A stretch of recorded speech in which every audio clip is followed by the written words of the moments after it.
welcome back to the channel. I've been asked this question many times, and so today I'm going to give you the answer. It's what it's like to live and work in San Francisco. People know I'm a professor here at the University of California, San Francisco. I'm a doctor who practices in the city. I also live in this city. So I'm going to talk about what that experience is like for those people who've been following all the news about San Francisco. But first, a quick update. I'm now also on Instagram. You can follow me on Instagram. I'll put it up right here. All right, let's get into it. San Francisco. So you hear a lot about San Francisco, about stealing from stores. My understanding is that is actually correct, that you cannot be punished or penalized if you shoplift less than $1,000 of merchandise, which I think is a dreadful and failed policy. Obviously, only a fool would implement such a policy. And you hear a lot about downtown. I think Ron DeSantis in the debate with Gavin Newsom held up a map of shit. I'm going to talk about that. I'm going to talk about also the parts of San Francisco that don't get talked about as much, the neighborhoods and the things about San Francisco I actually like. So let's get into it. Downtown. Downtown is a failed epicenter of a city. It is, no doubt about it, it is a failed downtown area. Number of businesses have been departing. You read about that all the time in the news.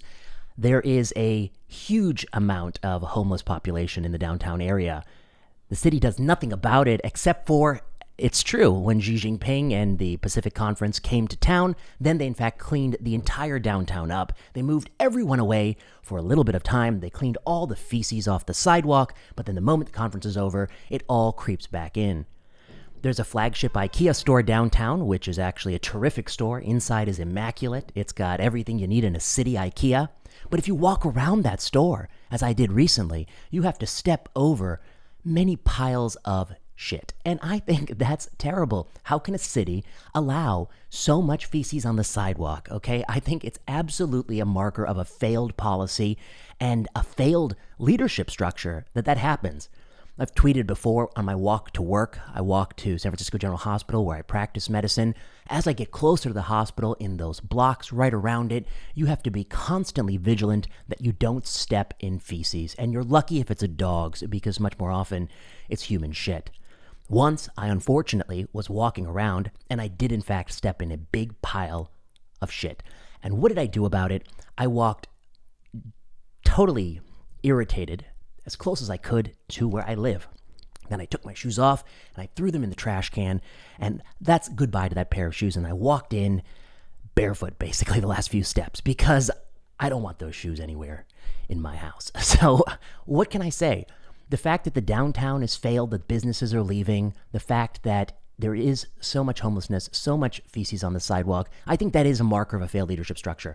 And I think that happens even though this city spends, to my knowledge, hundreds of millions, if not billions of dollars on the homelessness problem, and many philanthropists, such as Mark Benioff, have donated to that problem. And yet we're not seeing any returns from that. And that to me signifies what people talk about, the shoplifting, that you don't get punished for that. They talk about the feces and the homelessness. And I think that's pretty accurate what downtown is like. Now, what don't people talk about? I don't think people talk enough about the fact that a city that's 7 miles by 7 miles is not all downtown.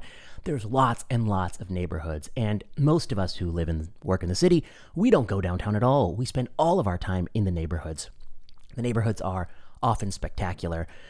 From the neighborhood where the Pelosi's have their house, Pack Heights, which is right adjacent to the Presidio, to the Golden Gate Park neighborhoods, to all the parks in the city. If you're in the neighborhoods, I think you're often in a very tranquil place, beautiful architecture, beautiful houses. The city has unrivaled natural beauty, I think. I think there's only a handful of cities with this degree of natural beauty. I put it in the league of Rio de Janeiro. I put it in the league of Vancouver, San Francisco. It's a naturally beautiful piece of land. And so when you walk through the neighborhoods, they're amazing trees. The light is diaphanous. I mean, great weather, great neighborhoods, great restaurants, great shops, vibrant neighborhood life. And I think that's why people like it. I mean, even with all the failed leadership, even with how bad downtown is, you can escape that almost entirely by spending all your time in the neighborhoods that are a bit removed from downtown. I was talking to my friend who visited from Switzerland. You will know him, Timothy Olivier. And he was pointing out that when he stayed here, he stayed in a very nice neighborhood. But even he found that sometimes even block to block, there were huge gaps between a nice block and a decrepit block. And his point was that I think everyone has made peace with the fact that as long as it's one block over, it's acceptable. And that's what the citizens have made peace with. Unfortunately, I think the Asia Pacific Conference showed that if the leadership wants to clean it up, they can clean it up. They're just happy to clean it up for Xi Jinping. They're not happy to clean it up for the people who live here and pay taxes, which, by the way, are hefty. Okay, let's talk about some of the other ways the leadership is incompetent. I was once in an Uber to the airport, and it was like 9 a.m. on a Sunday morning, and I saw someone unzip their pants and urinate directly into the road. And I thought to myself, that's terrible. What sort of a city would allow that? I'm pretty sure that person didn't get a ticket or a fine for that. Meanwhile, once upon a time, I parked on a slightly sloped hill, and I put my parking brake on, but I didn't turn my wheels, whatever the obligate angle is, the evidence-based turning your wheel strategy. So if your car actually loses all braking, it'll just slide into the curb. It won't just careen into the car behind it. Yeah, I'm sure that's a useful strategy. It sounds plausible, but I doubt it has any real evidence. I haven't even looked into it, but if anyone knows, put that in the comments. I doubt it has any actual evidence when it's been tested in some large-scale study. And if you have a study, put that in the comments. Anyway, my car was perfectly fine, but I came back to it to find a ticket, a hefty ticket for not tilting your wheels enough on this road. And by the way, it wasn't an extremely steep road. It was a shallow slope road. Okay, so who gets ticketed? There are tickets in the city, but they go to people who can pay. And ticketing is not really a way to enforce the laws. It's just a way to get more revenue, in my opinion. And that, to me, says something very bad. When you can piss and shit in the streets, no tickets, no problem. No one's doing anything about that. But you don't tilt your wheels and you get a ticket. That, to me, is part of the problem. They're driving away, I think, responsible people who live in the city, and they're incentivizing total chaos. I don't know what they're doing. The next thing I saw that really annoyed me, I saw the mayor, London Breed, talk about how hot dog vendors are the problem in this city and that we need to put hot dog vendors in their place. By that she means that every once in a while, when you walk around, there are people who have set up little carts, perhaps in the park on a Saturday. They sell some hot dogs wrapped in bacon. Typically, Latin American immigrant families are doing this to make a buck. That's the problem. You live in, you're presiding over a city where people are sleeping on the street. There's crime on the street. There's shoplifting. There's shit on the sidewalk everywhere downtown. And you think the hot dog vendor, the guy trying to make a buck by actually finding a market and being industrious, you think that guy's the problem. To me, it's such a marker of failed leadership that you're going after the hot dog vendor. Let the hot dog vendor be. Once there's no feces on the sidewalk, then I think you can focus on the proper licenses and rules for vending hot dogs. And then somebody said, oh, it's unhygienic. Yeah, okay, guess what? Lots of restaurants are unhygienic, okay? And then somebody said, oh, one hot dog vendor got injured because his cart, burnt him. Well, how many people get injured working in restaurants, okay? It's just the stupidest thing to focus your energies on.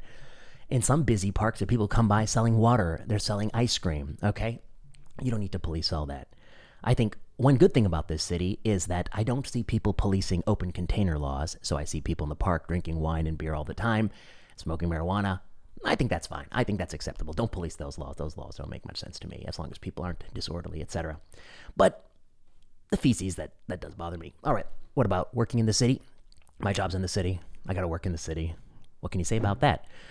I think the city has a very diverse population. There are lots of people in the city, even though the city is portrayed as being extremely groupthink, like-minded. I think that might be true in politics, but among the actual residents of the city, there's a huge diversity of thought.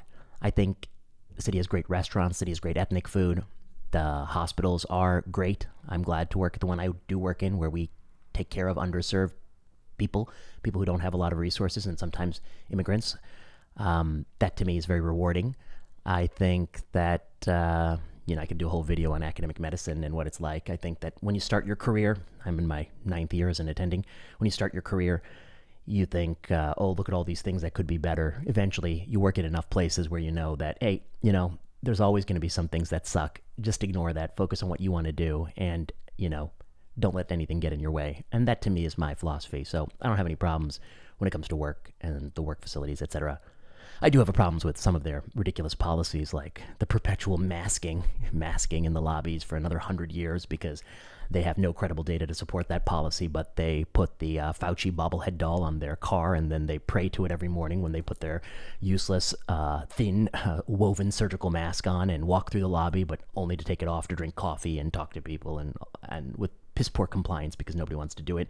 Even the security guard enforcing it often has the mask around the chin, which to me is telling that the person who made the policy is a failed leader. So failed leadership, I think, is probably the theme of the city.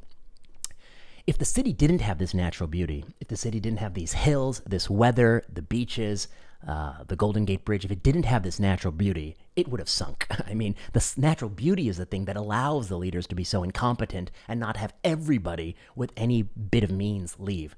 That's the paradox of the city. So you can actually run a city into the ground even more with bad leadership when you're blessed with all these sort of intangible elements that make people want to stay. To me, the weather in this city is sublime. I mean, most days are between 55 and 65, and sun is diaphanous and comes in at, I think, 2,700 hours a year, which is quite high. It's terrific. I mean, you can't beat the weather. And people complain about the summer when the tourists come. Of course, those are not the good months to come. Come September, October, November, those are the key months. So, those are just some thoughts on what it's like to live in San Francisco. I get asked this question a lot, and I thought I'd actually give an answer. But I will return my content to what I like best, which is the appraisal of clinical studies. I'm thinking about doing Orbita 2. I'm thinking about a few other studies to talk about. We published a lot of papers recently. How will you be able to follow all these things? Well, follow me on Twitter at vprasadmdmph. Now you can follow me on Instagram at vprasadmdmph. You can follow this channel, recommend it to a friend, and I'll be back with more discussions on all sorts of topics. And check out my Substack and check out Sensible Medicine. So, until next time.